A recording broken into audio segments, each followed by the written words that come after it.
मुरादाबाद में करणी सेना का जोरदार भव्य कार्यक्रम, पत्रकारों का हुआ सम्मान समारोह, कार्यकर्ताओं में दिखा जोश। उत्तर प्रदेश के जनपद मुरादाबाद में आज करणी सेना के राष्ट्रीय अध्यक्ष सूरजपाल सिंह अम्मू का भव्य आगमन हुआ। जैसे ही सूरजपाल सिंह अम्मू जी मुरादाबाद पहुंचे, करणी सेना के कार्यकर्ता उन्हें लेने के लिए बाइकों के विशाल काफिले के साथ पहुंचे। हाथों में करणी सेना के झंडे लिए कार्यकर्ता पूरे जोश और उत्साह में नजर आए। रास्ते में जगह जगह रोड पर सूरजपाल सिंह अम्मू जी का भव्य स्वागत किया गया। फूल मालाओं से उनका अभिनंदन हुआ और पूरा मार्ग जय श्री राम और सूरजपाल सिंह अम्मू जिंदाबाद के नारों से गूंज उठा। उनके आगमन पर करणी सेना के सभी कार्यकर्ताओं में जबरदस्त उत्साह देखने को मिला। कार्यकर्ताओं ने फूल मालाओं से उनका जोरदार अभिनंदन किया और मुरादाबाद के पंचायत भवन सभागार में सूरजपाल सिंह अम्मू जी पहुंचे, जहां उनको गदा देकर अभिनंदन किया गया। वहीं करणी सेना द्वारा पंचायत भवन सभागार में एक भव्य पत्रकार सम्मान समारोह का आयोजन किया गया। ये समारोह करणी सेना द्वारा आयोजित किया गया, जिसमें जनपद के सभी प्रमुख पत्रकार बंधुओं को ट्रॉफी देकर सम्मानित भी किया गया। समारोह के दौरान कार्यकर्ताओं में खुशी की लहर दौड़ गई। पूरे आयोजन स्थल पर हर्ष और उल्लास का वातावरण देखने को मिला। वहीं इसी अवसर पर सूरजपाल सिंह अम्मू ने अपनी प्रतिक्रिया देते हुए कहा कि संभल में जिस तरह से माहौल क्रिएट किया गया और पत्थरबाजी हुई, इसके अलावा जहां जहां पर खुदाई हुई वहां पर मंदिर निकले। साथ ही मुरादाबाद में भी गाँव में जहां जहां हिंदू अल्पसंख्यक है, वहां पर कुछ लोग जो माहौल क्रिएट करते हैं, कुछ ताकतें हैं जो समाजवादी पार्टी से जुड़ी हुई हैं। अन्य राजनीतिक दलों से भी AIMIM में कुछ पदाधिकारी हैं, वे भी हैं। वे नहीं चाहते हैं कि देश में शांति रहे। समाजवादी पार्टी और OBC साहब की पार्टी समय समय पर ऐसा काम करती रहती है जो उन्हें नहीं करना चाहिए। कुछ ऐसे नेता हैं जो नहीं चाहते हैं कि शांति रहे, जैसे कि चंद्रशेखर रावत जी हैं, इस प्रकार की भाषा का प्रयोग करते हैं, जात पात की राजनीति वे करते हैं। वहीं कहा कि अभी कृष्ण जन्मभूमि आजाद नहीं हुई है, इसका दोषी कौन है। ये लोग पहले नारा लगाते हैं, अभी तो ली अंगड़ाई है, काशी विश्वनाथ बाकी है। कृष्ण जन्मभूमि आजाद क्यों नहीं हुई? सत्ता प्राप्ति के लिए इन्होंने बाबरी ढांचा हटाने के लिए एक मुहिम चलाई तो वे हो गया, लेकिन बाकी कौन करेगा। वहीं आगे कहा कि जब कोई हिंदुस्तान को धमकी देता है कि 15 मिनट के लिए पुलिस हटा लो, हम इन्हें बाहर फेंक देंगे, तो मैं कहता हूं कि सिर्फ 10 मिनट के लिए लाइट बंद कर दो, इन्हें पाकिस्तान के बॉर्डर के बाहर फेंक देंगे। वहीं AIMIM पर बोलते हुए कहा कि तुम कितने हो। AIMIM के हिमायती छटांक भर के हैं, उन्हें ऐसा उठाकर फेंकेंगे, ना तो लाहौर लेगा, ना कराची लेगा, ना घर के रहेंगे, ना घाट के। वहीं अंबेडकर जी को लेकर एक बड़ा बयान देते हुए कहा कि अंबेडकर जी ने संविधान लिखा, ये एक बहुत बड़ी भूल है और गलतफहमी है। अंबेडकर जी उस संविधान समिति के सिर्फ एक सदस्य थे। वहीं अखिलेश यादव पर बोलते हुए कहा कि उन्हें सिर्फ मुस्लिम समाज की वोट चाहिए। वे हमेशा हिंदुओं के खिलाफ बोलते हैं क्योंकि वे मुल्ला मुलायम सिंह के पुत्र हैं, तो उनका हक भी बनता है। वहीं कांवड़ यात्रा में जो लोग होटल व दुकान नाम बदल कर चलाते हैं, उन पर बोलते हुए कहा कि एक नीच काम है, अपने धर्म को बताने में क्यों शर्मा रहे हो। अगर व्यापार करना है तो सच बोलकर करो। मुरादाबाद से परवेज अंसारी की रिपोर्ट।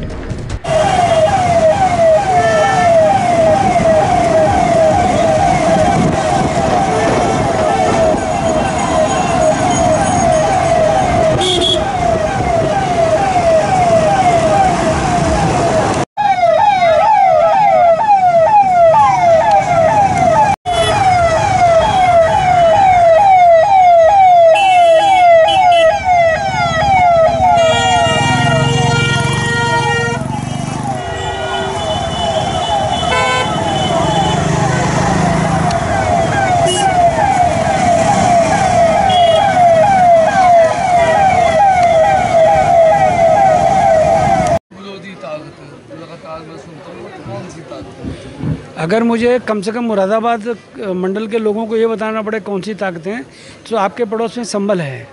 संभल के संभल में जिस प्रकार से जो माहौल क्रिएट किया गया, जो पत्थरबाजी के अलावा जहाँ जहाँ पर खुदाई हुई वहाँ पर मंदिर निकले, और वहाँ पर आज तो ये संभल का हाल है।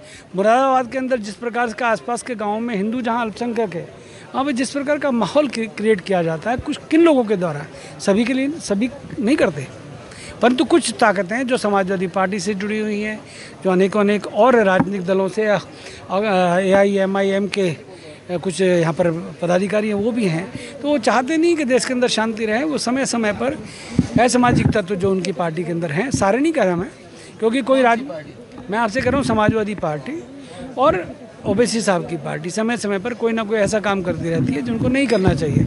कोई राजनीतिक दल बुरा नहीं होता। शीतल जी बैठ जाइए।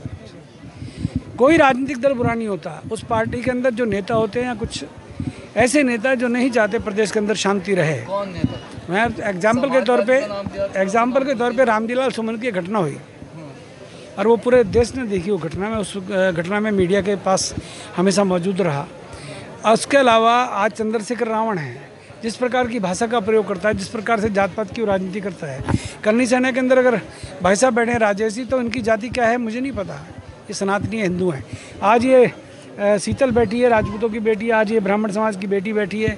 आज यहाँ पर अग्रवाल समाज के करनी सैनिक बैठे हैं। यहाँ पर प्रजापति समाज के लोग बैठे हैं। यहाँ पर हम लोग सभी जातियों को साथ लेकर चलते हैं। करनी सेना के बारे में एक बात है कि भाई ये राजपूतों का संगठन है। ये करनी सेना, ओनली करनी सेना, ये सभी बिरादरियों को सबको साथ लेके चलती है। एक मुस्लिम भाई आया आज आलम, मुझे राम मंदिर की मूर्ति भेंट करके गया, श्री राम दरबार।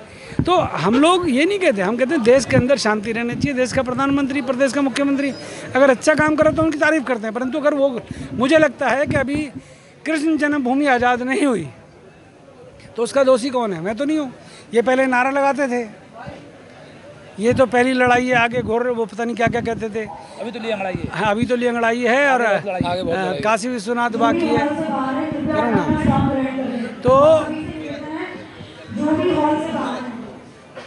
भैया इसको छीन लो। तो कहने का अर्थ ये है कि यहाँ पर जो वादे किए जाते हैं, आज कोई प्रदेश के अंदर काम करता है तो उसको काम करने के लिए कौन सी ताकतें रोक रही है? प्रदेश के अंदर विकास हो रहा है, काम अच्छा हो रहा है, हम तारीफ करते हैं। परंतु हमारे आज कृष्ण जन्मभूमि आज़ाद नहीं हुई है। कृष्ण जन्मभूमि क्यों नहीं आज़ाद हुई? बाबरी ढांचा तो अडवाणी जी के रूमा भारती के समय है। इन लोगों ने एक मुहिम चलाई, हो गया। मतलब सत्ता प्राप्ति के लिए आप लोगों ने जो किया वो हो गया, बाकी कौन करेगा भैया? हम लोग कुछ काम करते हैं तो हमें आप रोकते हैं। हम हिंदुत्व के लिए काम नहीं कर रहे हैं, हम देश की रक्षा के, देश के इतिहास को बचाने के लिए काम कर रहे हैं। हम कृष्ण के लाखों करोड़ों भक्तों को निराश करते हैं क्या? राम मंदिर के अंदर ठीक है, आपकी संस्था ने, एक ने कब्जा कर लिया।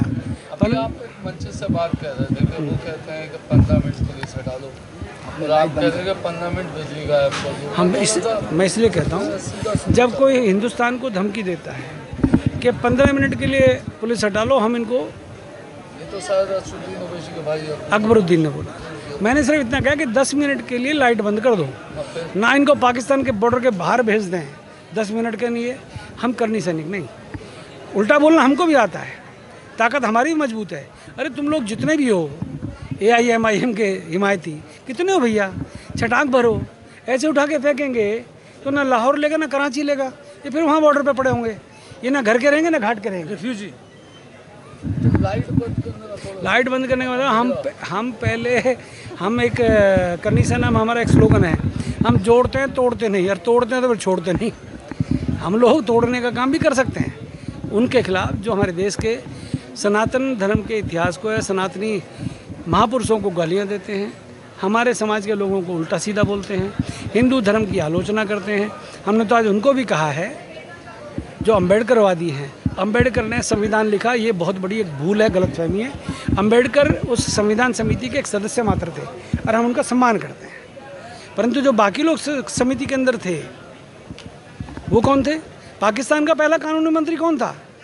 पाकिस्तान का पहला कानून मंत्री एक दलित समाज का व्यक्ति था। वहाँ से मारपीट के भगाया इन्होंने पाकिस्तानियों ने।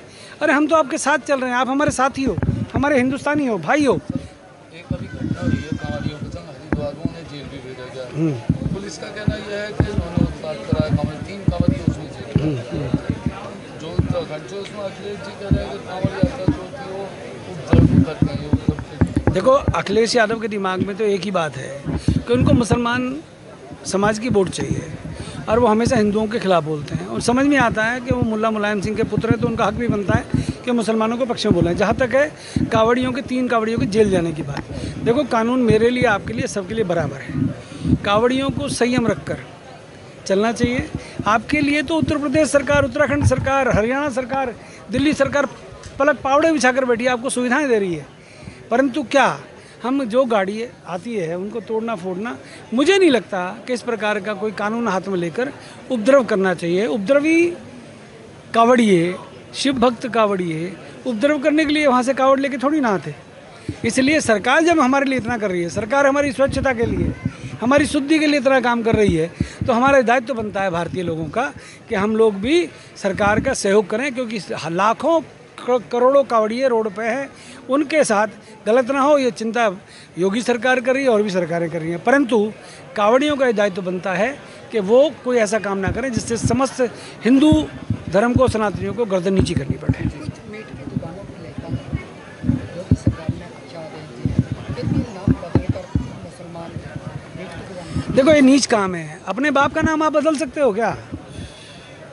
अरे तुम किसकी औलाद हो यार, बताने में क्या दिक्कत है? आप अपने धर्म को छुपाने में क्यों शर्मा रहे हो? अब ये एक्चुअल में सिर्फ ये है कि हम लोगों को व्यापार करना सच बोल के करो। हमें जीएसटी का लाइसेंस भी लेना होता है और भी सारे लाइसेंस लेना पड़ते हैं, बिजली का कनेक्शन लेना होता है, सरकार आपको सुविधाएं देती है। परंतु आप लोग क्या कर रहे हो? नाम बदल कर, अब अपने पिता का नाम भी अगर आप बदल रहे हो और अपना धर्म बदल रहे हो, तो मुझे लगता है ये कहीं ना कहीं आप गलत काम कर रहे हो, 420 कर रहे हो। ऐसे लोगों के खिलाफ सख्त कार्रवाई जो लोग कर रहे हैं, चाहे उत्तराखंड सरकार हो